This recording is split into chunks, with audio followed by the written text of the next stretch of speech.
今天這一期，我們不聊那些虛無縹緲的傳說，我們要帶大家去觸摸一個科學最邊緣的禁區，這可能也是人類認知史上最後的一塊拼圖，就是此刻正在聽我說話的那個你，到底是什麼？我們人類現在的科技已經非常厲害了，我們知道幾十億光年外的恆星是怎麼燃燒的，我們知道身體裡的 DNA 是如何精準地複製生命的，甚至連你看不到的嗅覺和味覺，我們都能用化學方程式寫出來。但是只要一碰到意識這2個字，所有的教科書都沉默了，並沒有哪一個物理公式裡包含意識這個變量，也沒有哪位科學家敢拍着胸脯告訴你意識到底歸物理管還是歸生物管。這就好像我們在搭建一座完美的大廈，蓋到頂樓才發現圖紙丟了。這種困惑其實從我們每個人有記憶的那一刻起就存在了。這裡是意識覺醒，記得按讚、訂閱並打開小鈴鐺，這樣您就不會錯過我們的新影片。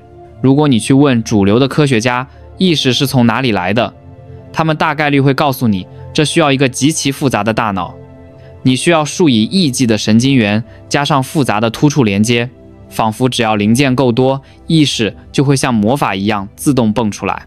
但是各位朋友，請試着把眼光放得長遠一點，讓我們回到幾十億年前那個荒涼的地球。在那片原始的湯羹裡，第一個微生物誕生了，它沒有大腦，沒有神經，只有最本能的化學反應。然後時間快進，魚爬上了岸，恐龍統治了陸地，直到幾萬年前，我們的祖先在洞穴裡點燃了第一把火。在這漫長的時光長河裡，到底是哪一個瞬間，那盞叫做意識的燈被點亮了？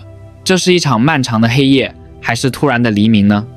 如果我們連意識的本質是什麼都不知道，我們又怎麼能斷定那些沒有大腦的原始生物就真的沒有感覺呢？這不僅僅是一個科學問題，這關乎我們如何看待每一個生命。為了解開這個謎題，我們必須像剝洋蔥一樣，一層層剝開現實的表皮。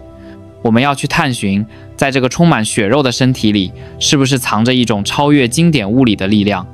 那個在微觀世界裡神出鬼沒的量子力學，是不是就是靈魂的藏身之所？在進入那些燒腦的量子理論之前，我們得先做一個非常殘酷的思想實驗，請大家做好心理準備。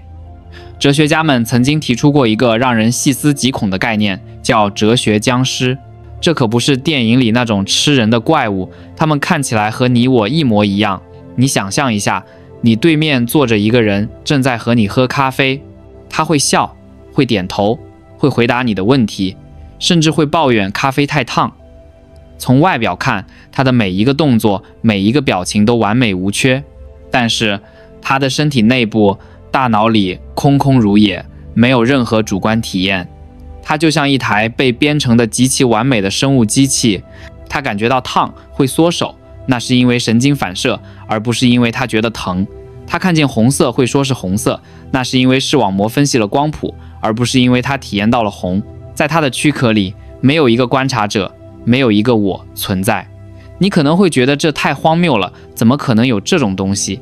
但最直接的證據，其實就藏在我們每個人自己的生活裡。回想一下，當你開車走在一條非常熟悉的回家路上，你的腦子裡可能在想晚飯吃什麼，或者在想工作上的煩心事。等你回過神來，車子已經穩穩地停在家門口了。中間經過了多少紅綠燈，你轉了多少次彎，你完全沒有印象。在這個過程中，你的身體在開車，你的眼睛在看路，你的手在打方向盤。這一連串複雜的動作全都是在無意識的狀態下完成的。這說明了一個非常可怕的事實，我們的身體，這台精密的生物機器，完全可以在沒有意識參與的情況下運轉。既然無意識也能活得好好的，那大自然為什麼要進化出意識這個累贅呢？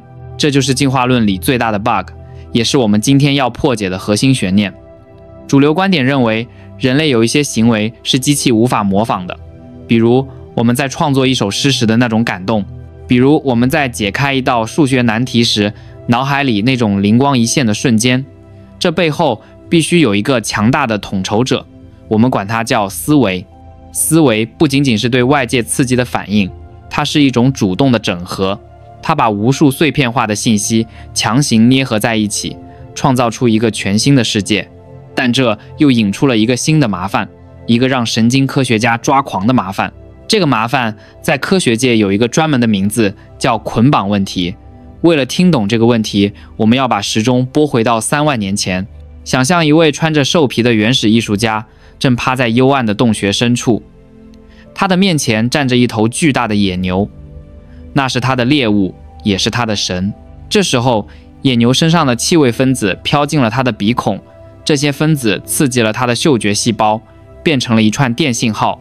與此同時，火光照亮了野牛粗糙的皮毛，光線撞擊它的視網膜，變成了另一串完全不同的電信號。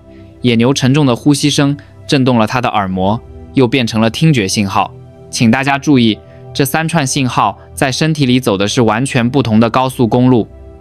視覺走视神經，聽覺走听神经，嗅觉直通邊緣系統。它們在大腦皮層裡分別被送到了相隔108000里的不同區域。如果你把大腦切開來看，你絕對找不到一個所謂的中央處理器，並沒有一個特定的地方讓這些信號匯聚在一起開會。大腦裡的每一條神經其實都是各自為政的，它們就像是一群互不相識的電報員，只管低頭發送自己的代碼。但是奇蹟就在這裡發生了，在那位藝術家的腦海裡，他體驗到的不是碎片，他沒有分別看到棕色，聽到喘息，聞到腥味，他感受到的是一頭活生生的、完整的、充滿壓迫感的野牛。這就像變魔術一樣，大腦在沒有中央指揮官的情況下，把碎片瞬間拼成了整體。這在經典的計算機理論裡幾乎是不可能完成的任務。到底是一種什麼樣的力量，把這些散落在不同角落的信息捆綁在了一起？這股力量是不是就是我們苦苦尋找的靈魂的膠水？而更讓人費解的是，這個整體的感覺是如何指揮身體動起來的？讓我們繼續那個倒敘的偵探遊戲，看看意識是如何干涉物質世界的。那位藝術家決定拿起一塊木炭，在岩壁上畫下這頭野牛。這一個簡單的動作，如果用慢鏡頭回放，會複雜的讓你頭皮發麻。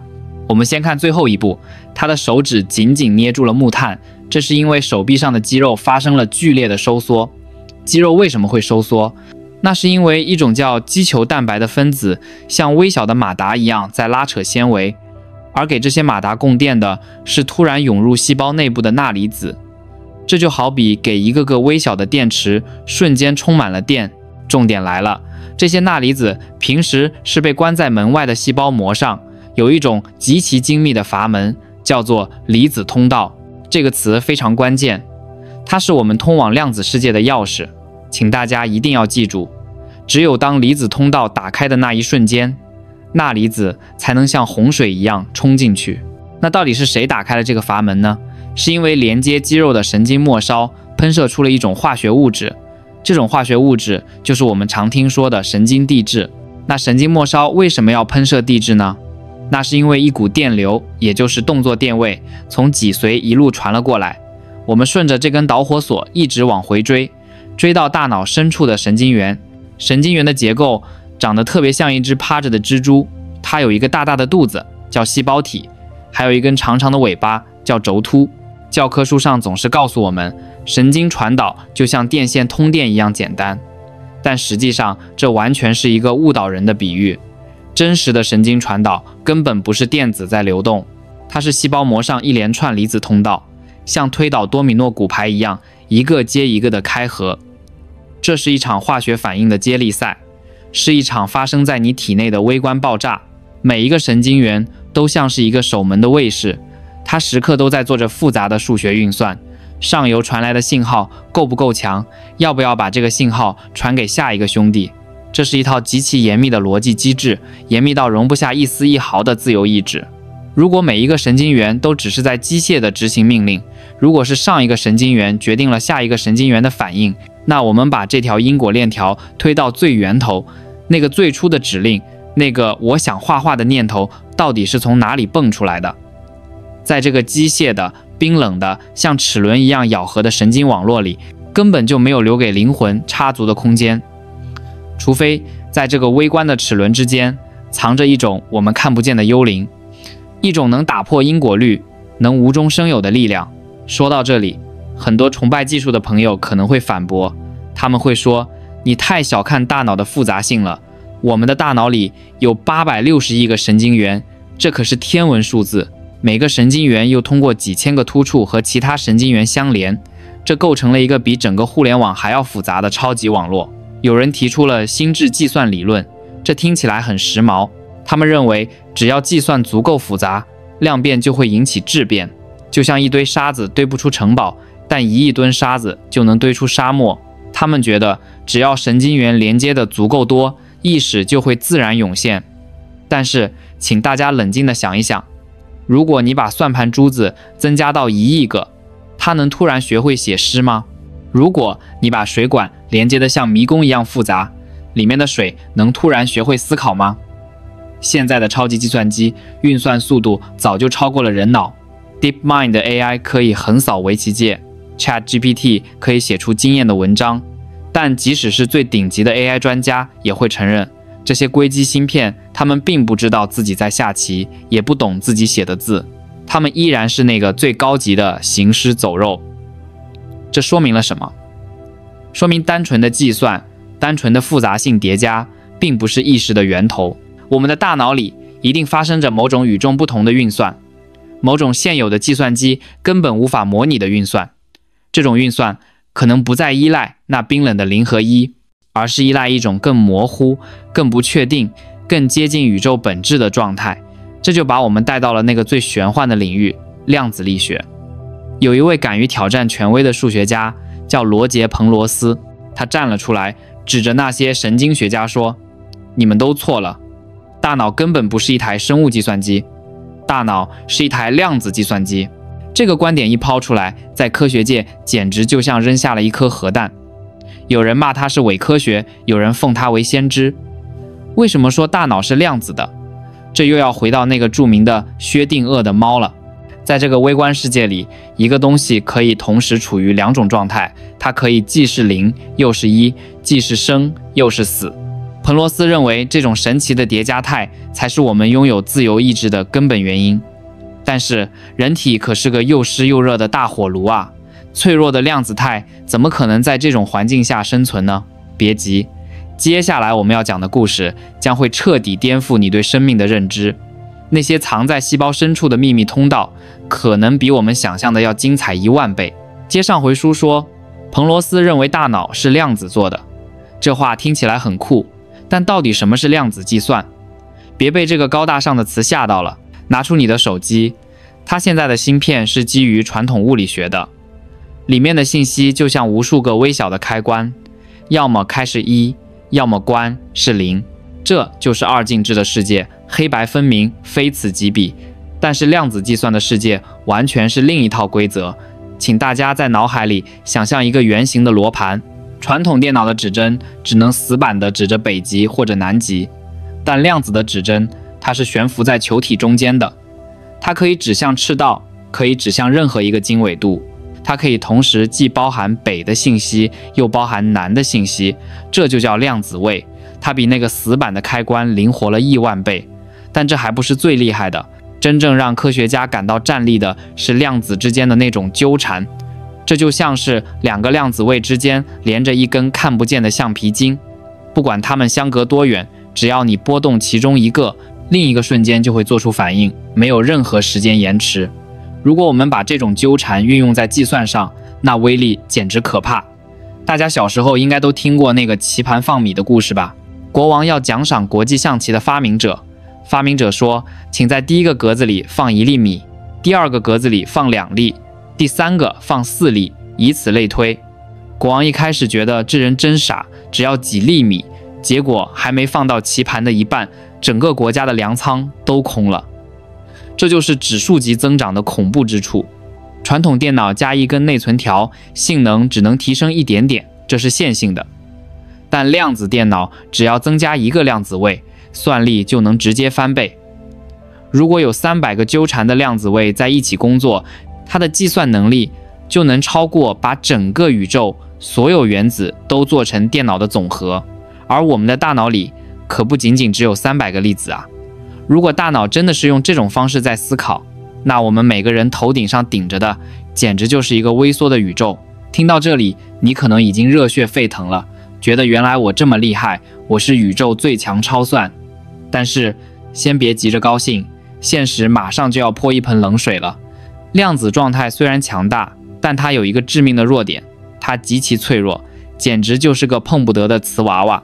要想維持那種神奇的糾纏狀態，條件苛刻到了極點。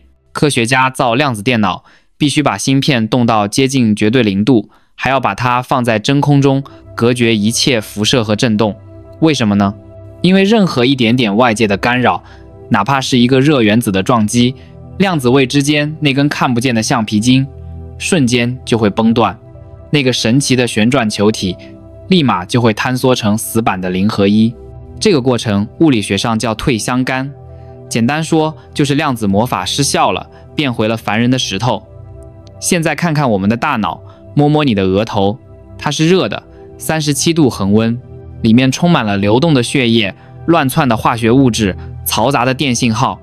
這對於量子狀態來說，簡直就是地獄般的喧鬧環境。在這樣一個濕漉漉、暖烘烘、亂糟糟的大腦裡，量子狀態維持的時間，理論上連萬億分之一秒都不到。這麼短的時間，連個最簡單的念頭都來不及形成。所以絕大多數主流科學家聽到量子大腦這個詞，第一反應就是搖頭，覺得這簡直是天方夜譚。他們認為，在生命體這麼宏觀、這麼嘈雜的尺度上，不可能存在量子效應，這違背了物理常識。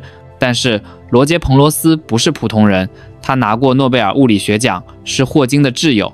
他偏偏不信這個邪，他在後來那本著名的《意識之影》裡，把賭注下得更大了。他不僅堅持大腦是量子電腦，他還指出了這台電腦的硬件到底在哪兒。他認為秘密就藏在神經元內部骨架上，一種叫做微管的東西。微管是由微管蛋白組成的，像一根根極細的管子。彭羅斯認為這些管子內部是中空的，能屏蔽噪音。微管蛋白可以在兩種形狀之間瞬間切換，這就構成了我們剛才說的那個量子位。更瘋狂的是，他認為大腦裡數以億計的微管，它們之間是跨越神經元進行糾纏的，這就像一張巨大的看不見的量子互聯網，覆蓋了整個大腦。當這些微管整齊劃一地進入坍縮狀態時，那個我明白了的意識時刻就誕生了。這個理論叫做 All， 聽起來極其科幻，但也正因為太科幻了，它遭到了生物學家的猛烈圍攻。大家覺得微管這東西太粗糙了，太大了，指望這麼大的一根管子能保持量子態，簡直是做夢。難道這條路又走不通了嗎？難道我們真的注定只是高級的機械生物嗎？就在大家都以為量子意識理論要破產的時候，生物學界突然殺出了一匹黑馬。科學家們把目光從巨大的微管上移開了，他們看向了一個更微小、更精緻的結構，那就是我們在第一集裡反覆提到的離子通道。朋友們，真正的奇蹟往往藏在最不起眼的角落裡。這個離子通道其實就是細胞膜上的一個小孔，它小到什麼程度呢？它的長度只有 1.2 納米，寬度不到一半。這是一個真正屬於原子尺度的狹窄走廊，在這個走廊裡，只有特定的離子才能通過。比如鉀離子通道，它對鉀離子的偏愛簡直到了變態的地步，每通過1萬個鉀離子，才可能不小心漏過一個鈉離子。要知道，鈉離子其實比鉀離子還要小啊。按理說，小的東西應該更容易鑽過大洞才對，為什麼更小的鈉離子反而被擋在門外了呢？這用經典的物理撞擊理論根本解釋不通，而且離子的通過速度快得驚人，每秒鐘能通過1億個離子。這一連串的不合理，讓科學家們嗅到了一絲異樣的味道。這麼精準，又這麼快速，這不像是一個簡單的篩子，這像是一個精密的量子裝置。2012年，薩爾斯堡大學的一個團隊做了一個模擬實驗，結果讓所有人大吃一驚。他們發現，當離子進入這個極度狹窄的通道時，它發生了一種叫做離域化的現象。這個詞聽起來很拗口，我給大夥兒翻譯一下，意思就是離子不再是一個實體的球了，它在這個狹窄的管子裡化成了一束波，它不再處於某一個具體的位置，它是彌漫在整個通道裡的。這不就是標準的量子態嗎？而且這束波的振動頻率非常高，這種高頻振動產生了一種神奇的共振效應，它竟然帶走了離子的一部分熱量。這意味着什麼？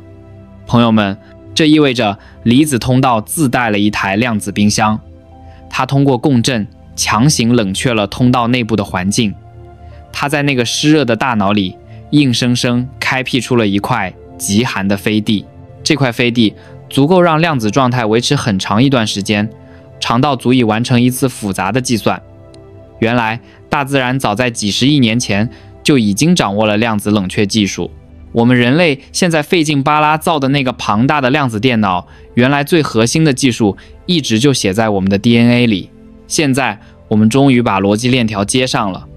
為什麼鈉離子進不去鉀離子通道？不是因為它太胖卡住了，而是因為它的波長不對。它變成波之後無法和這個通道產生共振，就像收音機調頻一樣，頻率對不上就是一片雜音。只有頻率對上的鉀離子才能像幽靈一樣穿牆而過。這不僅僅是物質的運輸，這是信息的篩選。如果每一個離子通道都是一個微型的量子邏輯門，那我們的大腦裡這種通道有成千上萬億個。每一次神經衝動，每一次你覺得心頭一動，其實都是億萬個離子在微觀世界裡進行的一場量子躍遷。還記得我們第一集留下的那個懸念嗎？神經元的狀態決定了離子通道的開閉。如果離子通道是量子的，那麼神經元的興奮與否其實就是量子計算的結果。我們的思維，那些飄忽不定的想法，其實是被編碼在這些離子進出細胞膜的量子流之中的。這聽起來是不是有點像科幻電影？但這可能是目前為止最接近真相的解釋。然而，還有一個終極問題懸在半空。就算每個通道都在搞量子計算，那它們都是分散的、孤立的小點，就像一堆散落在地上的珍珠。是誰把這些珍珠穿成了一條項鏈？是誰把這1億個微小的量子閃光匯聚成了那個唯一的、連續的自我？如果不解決這個問題，我們依然只是一堆會計算的碎肉。這時候，我們需要抬頭看看，在大腦那錯綜複雜的叢林上空，是不是籠罩着一層看不見的場？這個場可能就是傳說中的靈魂指揮棒。下一章，我們將揭開意識統一性的最後面紗，去看看那個神秘的大腦電磁場是如何演奏這首生命交響曲的。雖然我們今天聊得熱血沸騰，但我還是要誠實地告訴大家，這依然只是一個假說，還沒有哪一個實驗能一錘定音地證明這就是真理。但是這個探索的過程本身就已經足夠迷人了。它告訴我們，生命可能比我們想象的要深邃得多。現在的人工智能發展得非常快，硅基芯片的算力每一天都在刷新記錄。但是如果意識真的需要量子糾纏，需要生物電磁場，那麼僅僅靠堆砌晶體管，可能永遠也造不出真正的靈魂。也許未來的某一天，機器人會比我們聰明10000倍，但它可能永遠無法體會我們在看到晚霞時那莫名的想哭，無法體會我們在聽到一首老歌時那心頭的顫動。那種細膩的、模糊的、不確定的、獨一無二的體驗，可能就是宇宙留給碳基生命最後的尊嚴。如果你覺得今天的內容讓你腦洞大開，如果你也對這個神奇的世界充滿了好奇，別忘了點個關注，順便分享給身邊喜歡思考的朋友。我們一起在科學的邊界尋找那個終極的答案。我是你們的老朋友，這一期的腦力激盪就到這裡，我們下期再見。